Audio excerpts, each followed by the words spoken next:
ভারত ও আইসিসির সাথে মনস্তাত্ত্বিক দ্বন্দ্বে টি-20 বিশ্বকাপ খেলতে যায়নি বাংলাদেশ। বিশ্বকাপ শেষ হয়ে গেল, সেই কষ্ট যেন এখনো রয়ে গেছে বাংলাদেশের দর্শকদের মাঝে। সমর্থকরা তো বটেই, বিশ্বকাপে না যাওয়ায় ভেঙে পড়েছিলেন ক্রিকেটাররাও। জাতীয় দলের প্রধান কোচ ফিল সিমন্স জানিয়েছেন, বিশ্বকাপ না খেলার হতাশায় কতটা মুষড়ে পড়েছিলেন ক্রিকেটাররা। যদিও বিষয়টি এখন অতীতের পাতায়, তাই তা নিয়ে আর ভাবতে চান না তিনি। সিমন্স বলেন, এটা এখন অতীত, তবে ছেলেদের জন্য অনেক কষ্টের ছিল। আমি ওদের সাথে কথা বলেছি, সবাই অনেক কষ্ট পেয়েছে, তবে বিসিএল একটু সহায়তা করেছে। 50 ওভারে ক্রিকেটে ফিরতে পেরেছি আমরা। আইসিসির পরবর্তী বিশ্বকাপ ওয়ানডে ফরম্যাটে, যদিও সেখানে কোয়ালিফাই করা বেশ কঠিন চ্যালেঞ্জ টাইগারদের জন্য। সরাসরি কোয়ালিফাই করতে না পারলে খেলতে হবে বাছাই পর্ব। বাংলাদেশ দলের লক্ষ্য অবশ্যই এখন শুধু ভালো ক্রিকেট খেলা। সিমন্স বলেন, র্যাঙ্কিং এ তো উত্থান অবশ্যই চাই, শুধু ওয়ানডে বিশ্বকাপে সরাসরি বিশ্বকাপের জন্যই না, এমনিতেও সবাই চায় র্যাঙ্কিং এ আরো উপরে উঠতে।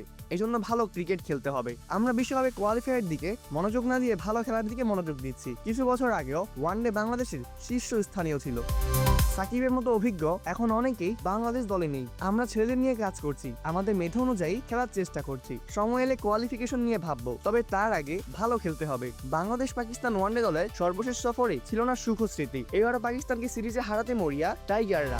সিমন জানান, ওরা তো চাইবেই না আবারও 3-0 ব্যবধানে জিতছে। আবার এবার উইকেটও ভালো।